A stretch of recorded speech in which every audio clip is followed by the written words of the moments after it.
of all of us, welcome. Judges, sponsors, and donors, thank you so much for so generously giving of your time, your talent, your finances, your products, to help us support this mission, to promote and support gender and ethnic diversity in film and television. It means so much to us.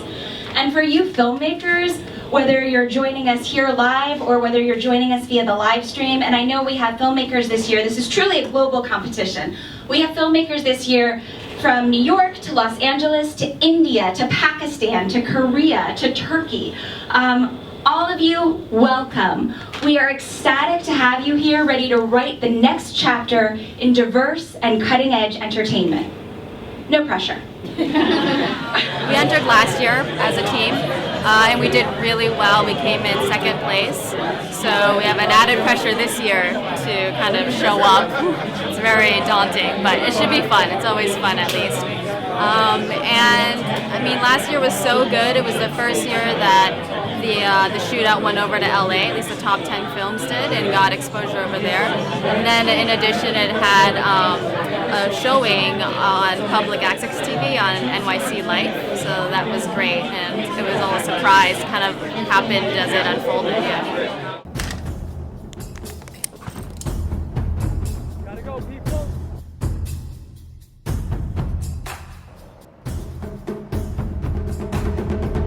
This festival is amazing for people like us and everybody as well. It gives equal rights for people with different backgrounds.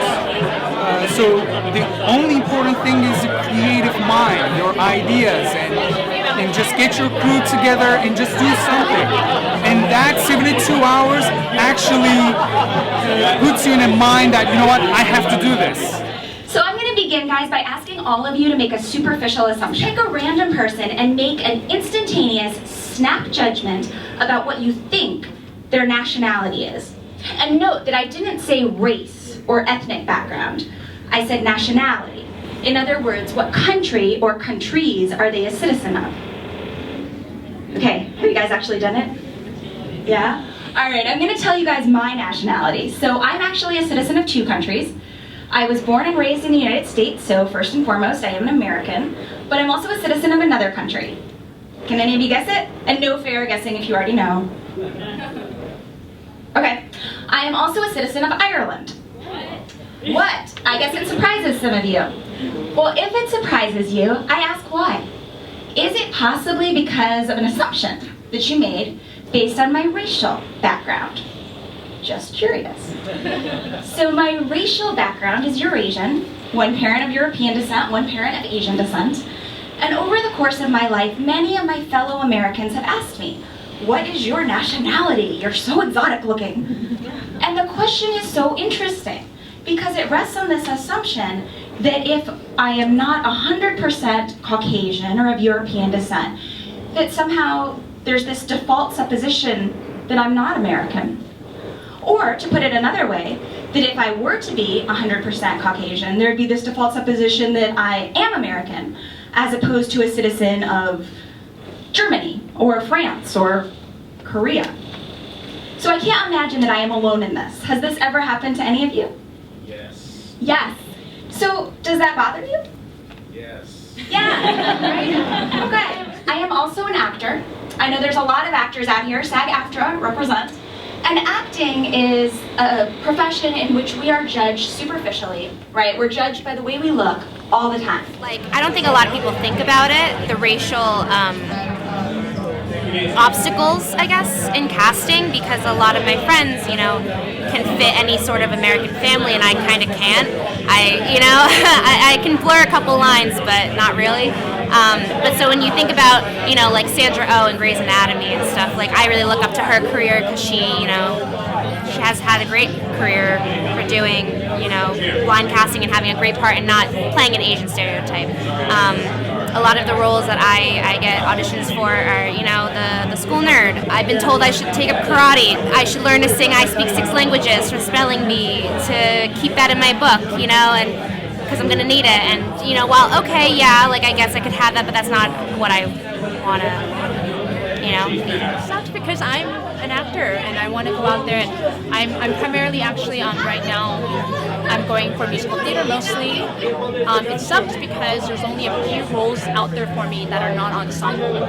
You know, I mean, I can be in ensemble in pretty much any show that is like that supports diversity. I maybe even be able to in ensemble for like, you know, Les Mis or Phantom of the Opera or something like that, but I definitely wouldn't be able to be a principal role in that unless it was King and I or like Miss Saigon or, you know, The Spelling Bee or like the ones specifically written for us. We have to fit in such a little box, but we're not that box, you know? So it really does suck, and I just wish that someone out there would write something better for us, you know.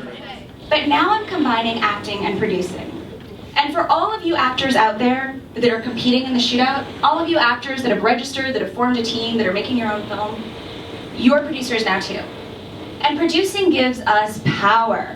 It gives us leeway. It allows us to advocate and to cast in a very diverse manner. So the idea is, so we get a piece of work and we say, okay, well, you know what? Say this is set in the United States. Well, that African-American guy could be an American, cool.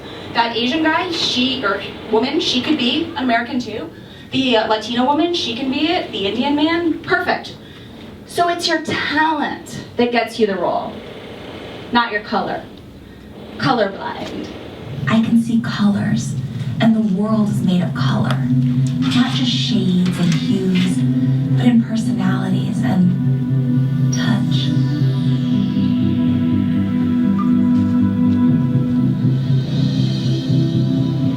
But is being colorblind a good thing? Is it even possible? So let me take you back to my first question, when I asked you to guess the nationality of a stranger standing near you. You don't have to say anything, you don't have to raise your hands, I'm not going to call anybody out. But just ask yourselves honestly whether race played a part in your guess. Not saying it's a good thing, not saying it's a bad thing, definitely not saying it's a neutral thing. Just asking. Now, one of the reasons that I advocate and that the Film Lab advocates both casting and crewing in a very diverse manner, in a way that celebrates the diversity that the United States has had historically, right throughout its history, is because perception becomes reality. Perception is important. What I mean by that is when mainstream media consistently portrays Asian American women as dragon ladies or geisha girls, or Asian American men as effeminate weaklings, African American men as thugs and gangsters, Latina women as unable to control their emotions, those crazy spitfires, Middle Easterners as terrorists, over and over and over. It creates a widespread perception, both consciously and perhaps more dangerously unconsciously, that at some level those characterizations are true, that they are actually real. That's why this is important, because you get to write your own role, and you're not writing things like I'm playing a Chinese masseuse, or I'm playing a hooker that is trading her body for citizenship, or what else have I gone in for? Opium den, concubine, prostitute. Like, all these things are rampant, right? And for an Asian American girl. Here, I get to write like she is the hero of the story, or she is the main love interest. You know, she's not a forensic scientist. Not always. People told me, you know, why are you going there? You're going to be the guy who's going to play terrorist. So there are obstacles but you can easily pass him by showing what you can actually do. In the casting world, I'm a hard type. That's what I've been told, and it's because I don't really fit the all-American white girl, but I don't fit the all-Asian girl, and so it's really hard for me to like kind of find where I fit in the industry. I don't think people realize how, you know, incorrectly we are depicted in, you know, in film and media. And I remember hearing Jennifer talk up there, and that there's just like a misconstrued image, and it actually subconsciously affects us. But in general, for the rest of us who's not Lucy Liu or like Sandra Oh, it's really it's such a tough industry to get into, and I feel like having that kind of voice of reason will help us, you know, kind of thrive, I suppose. So I think it's very important. And that makes it that much more important for people like you and people like me to come out here and support organizations like the Film Lab, to compete in competitions like the Shootout, to do what we can do to promote real, positive, and perhaps even more importantly, genuine perceptions of people of color in the mainstream media. Because in doing so, we reinforce our own perception. We reinforce the perception that color is good, that color is American. Well, one of the great things about being a filmmaker or a writer is that your work speaks for itself. And in that way, I think it's a way that we can transcend race. I think it's a way that we can transcend stereotypes. I think it's even a way that we can transcend racism, in that our movies speak for themselves, and they speak beyond the people who are behind them. So Being here in New York, film festivals kind of seem like a dime a dozen. Asian American film festivals, not so much. You know, this is really one and only that if you don't have a big budget, but you have the desire to create something in which you can see people who look like you on screen, then this is really the avenue to go. And I think it's really, really important. And seeing that it's trending bigger every year is a really good sign. And I don't know if it has any direct correlation, but as far as network TV here in New York, we're seeing more and more people of Asian descent. So I think it's going in the right direction slowly but surely, and I'm hoping that this has some kind of effect on mainstream. Okay, it's 8 o'clock. Are you guys ready for this? So the theme for the 2014 72-hour shootout is the color of my hair. Excellent. Go! You got it? There it is. Fill the post-it.